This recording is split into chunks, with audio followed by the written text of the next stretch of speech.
Telangana tourism శాఖలో నిధులు గోల్మాలయ్యాయి. ఓ మహిళా ఉద్యోగిని తన సన్నిహితుడి ఖాతాలోకి నిధులు మళ్లించింది. ₹1 కోటి పైగా నిధులు గోల్మాలయ్యాయి. మహిళా ఉద్యోగిపై కేసు నమోదైంది. నిధుల దుర్వినియోగంపై దర్యాప్తు కొనసాగుతోంది. మరోవైపు టూరిజం శాఖ ఎండీ విచారణకి ఆదేశించారు. 2 ఏళ్లకు పైగా అందరి కళ్లు గప్పిన మహిళా ఉద్యోగి నిధులు కాజేసింది. ఈ విషయంపై 2 ఏజీఎంలని సస్పెన్షన్ చేశారు.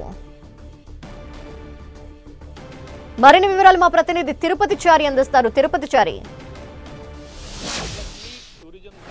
తరచుగా ఇలాంటి అవినీతి భాగవతాలు బయటపడుతూనే ఉన్నాయి. ఈరోజు తాజాగా వెలుగులోకి వచ్చిన శృతి ఉదాంతం చాలా కీలకంగా మారింది. దీంతో ఇక ఇతర శాఖలు కూడా అప్రమత్తమయ్యాయని చెప్పుకోవచ్చు. ప్రభుత్వంలోని వివిధ విభాగాల్లో కూడా ఉద్యోగులు, కాంట్రాక్టు ఉద్యోగులపైన ప్రభుత్వం సీరియస్గా దృష్టి సారించిందని చెప్పొచ్చు. ఒకవైపు గతంలోనే అనేక అవుట్సోర్సింగ్ ఉద్యోగులు అవకతవకలకు పాల్పడుతూ వెలుగు చూసిన సంఘటనలను మనం చూసాము. ఇప్పుడు తాజాగా ఈ శృతి అవుట్సోర్సింగ్ ఉద్యోగినిగా చేరి 4 ఏళ్ల క్రితం ఉద్యోగంలో చేరిన తర్వాత కన్సల్టెంట్ అకౌంటెంట్ ఆఫీసర్గా పనిచేస్తూ ఒకవైపు ఏదైతే జీతాలు, సిబ్బందికి సంబంధించిన వేతనాలు చెల్లింపు సమయంలో ఆర్టీజీఎస్ చేసే సమయంలో ఈ అక్రమాలకు పాల్పడింది. ఒక వెండర్ పేరుతో అదనంగా నిధులను తన ప్రియుడి ఖాతాలోకి మళ్లించింది. దాదాపు 80 లక్షల రూపాయలు ఈ ప్రియుడి ఖాతాలోకి మళ్లించినట్లుగా అధికారులు గుర్తించారు.